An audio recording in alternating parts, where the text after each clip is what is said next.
que nous, on doit se poser comme question en ce moment-là, ce n'est pas le cessez-le-feu qui va avoir lieu, bien sûr. Ce qu'on doit, nous, en tirer comme conclusion, c'est quelles sont les raisons pour lesquelles les autres ne sont pas joints. Le Hamas, le Hezbollah dans le nord, ou les fractions de Hamas dans le nord, et le côté syrien. C'est-à-dire, pourquoi Iran préfère se mettre en attente. Nous sommes en ligne avec le colonel Meir Dahan. Meir, bonjour, Boker Tov. Bonjour, Boker Tov. Merci d'être avec nous ce matin, Meir. Alors d'abord, la première question que je voudrais vous poser concrètement, on parle beaucoup de cessez-le-feu. Est-ce que c'est dans l'intérêt d'Israël de conclure un cessez-le-feu, et est-ce que dans le cas d'une réponse positive, est-ce que ça doit être sans condition? Quelles sont les conditions qu'Israël doit poser au djihad islamique? Je crois que la négociation de ce genre de cessez-le-feu valent rien, même pas le temps que ça passe pour les négocier. On voit que ça rime à rien. On est dans des cercles qui se répètent de plus en plus. La grande question, c'est ce que nous, on doit se poser comme question en ce moment-là. Ce n'est pas le cessez-le-feu qui va avoir lieu, bien sûr, dans quelques heures, un jour ou deux. C'est même pas une question. Ce qu'on doit, nous, en tirer comme conclusion, c'est quelles sont les raisons pour lesquelles les autres ne sont pas joints. Le Hamas, le Hezbollah dans le nord, ou les fractions de Hamas dans le nord, et le côté syrien. C'est-à-dire, pourquoi Iran répète et préfère à se mettre en attente. C'est la seule question qu'on doit se poser et en tirer les bonnes conclusions. Alors, car c'était plus ou moins le but de cette opération. Oui, est-ce qu'on peut parler véritablement d'un changement de l'équation? C'est ce que disait hier soir Benjamin Netanyahou, grâce au fait que l'armée israélienne, Israël, a pris l'initiative dans cette opération, et grâce à diverses technologies qui ont prouvé une forme d'efficacité assez impressionnante. Oui, est-ce qu'il y a eu un changement d'équation face au djihad islamique? Non, pas du tout. Le djihad islamique ne fait rien à son propre initiative. Le djihad islamique, c'est une petite bras longue de l'Iran, comme le Hezbollah d'ailleurs, et comme devenu le Hamas, et ils exécutent des ordres. Apparemment, on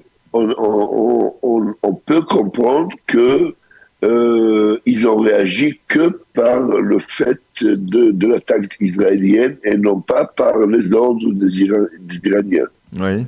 C'est très simple, c'est très précis aussi.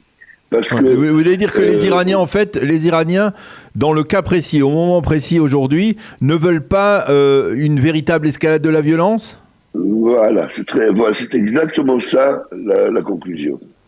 Donc, si vous voulez, et imaginez un peu cette conversation, on leur a dit, écoutez, déchaînez-vous, éclatez-vous un peu pour se venger pour ce qui s'est passé avec vos leaders, et prenez votre temps de se calmer. Voilà. En gros, c'est ça. Alors, et les Iraniens ne veulent pas impliquer, comme certains l'ont dit dans les journaux ce matin, le Hamas, faire en sorte que le Hamas entre aussi dans la danse? Et non seulement le Hamas, le côté nord du pays, et par des fractions de Hamas et du djihad, ou par Hezbollah, et le côté syrien. Je vous rappelle Pâques, Daniel. Il faut voir Pâques. Ce qui nous est arrivé durant le Pâques, ils ont fait un essai. Oui. Ils ont fait un essai sur Israël, ils ont tiré du côté Liban, ils ont tiré du côté syrien et de la bande de Gaza.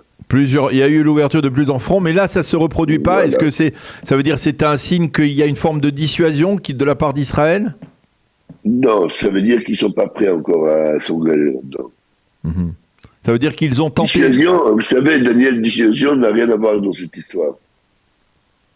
Non, aujourd'hui, on est dans un état où les circonstances vont faire, c'est-à-dire le préparatif d'un côté ou de l'autre, vont faire la différence. Et grâce à Dieu, Israël est très prête. C'est pourquoi elle a pris l'initiative. Et eux, ils sont pas prêts encore. Ils sont pas, lorsque vous dites eux, ils sont pas prêts, c'est l'Iran, c'est pas seulement le djihad islamique, c'est l'Iran. C'est que l'Iran. C'est que l'Iran. Vous savez ce que j'arrête pas de dire là-dessus. Et c'est comme si les Iraniens, ils ont dit, il n'y aura plus la deuxième guerre de Liban. C'est fini. Parce que ils ont fait la plus grande erreur de leur vie de la deuxième guerre de Liban. Ils ont perdu tout leur poids et leur capacité durant cette guerre à l'époque, alors que nous, on la considère comme échec. Alors que c'était un miracle. Alors, mais à supposer que dans le courant de la journée, on arrive à un cessez-le-feu, est-ce que on peut parler de succès pour le gouvernement de Binyamin Netanyahou, pour l'armée? Vous savez ce qu'a dit un des rescapés de coups de terreur? À chaque fois qu'un de ces gens-là passe du monde, le monde est un tout petit peu mieux. Alors, de ce point de vue, oui. Le monde est un tout petit peu mieux vu que ces trois personnes ne sont plus là. Mais concrètement, vous pensez pas, vous, que cette opération, telle qu'elle a été menée, a modifié on va dire, la force de dissuasion, a permis d'une certaine manière de faire un petit peu plus peur aux organisations terroristes? Vous pensez qu'ils ont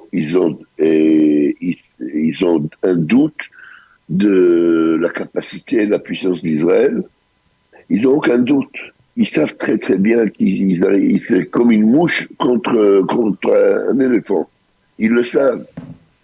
Alors à chaque fois Israël trouve quelque chose de nouveau, que ce soit un missile comme ça ou un missile comme ça, l'Iron Dome ou autre truc.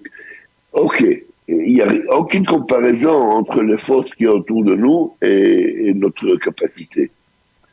Le fait que la question, c'est l'intervention supérieure, c'est-à-dire Iran. Le fait que le Hamas ne soit pas entré dans la confrontation en dépit des demandes du djihad islamique, c'est la preuve que finalement le Hamas est plus pragmatique qu'on ne le croit? Non, c'est parce qu'il a reçu d'autres ordres à ne pas déclencher. Et Daniel, excusez-moi d'insister là-dessus, il y a un seul concept dans notre région, c'est la guerre entre l'Iran et Israël. C'est le seul concept qui marche. Il n'y a rien d'autre. Tout est fait par rapport à ça. Les accords d'Abraham, c'est par rapport à ça. Les différents mouvements entre Israël et les États-Unis et l'Europe, c'est par rapport à ça. Tout est par rapport à la guerre Iran-Israël. Iran a investi des trillions et des milliards sur le Hezbollah et sur le djihad islamique et maintenant du coup sur Hamas aussi. Tout ça pour se préparer au jour de guerre avec Israël. Et vous dites... Comment ça finit par là? Et vous dites, ce jour n'est pas encore arrivé. Qu'est-ce qu'il faudrait qu'il se passe? Quels sont les paramètres qui doivent permettre, par exemple, à l'Iran de se lancer dans cette méga offensive contre Israël? Alors, c'est d'abord, est-ce qu'elle ne sera pas offensée elle-même? C'est ça, et ça, une question aussi. Et puis, quelles sont les démarches qu'elle fait par rapport à l'infrastructure terroriste qu'elle implante dans le monde et dans la région? C'est encore quelque chose à prendre en considération. Quelles sont les démarches qu'elle fait par rapport au nucléaire? C'est encore quelque chose à prendre en considération. Il y a pas mal de choses. Pas mal Et puis, bien sûr, être prêt. Il faut qu'eux, ils se sentent prêts. Et nous, je crois qu'on ne doit pas attendre que ça se passe, mais prendre l'initiative.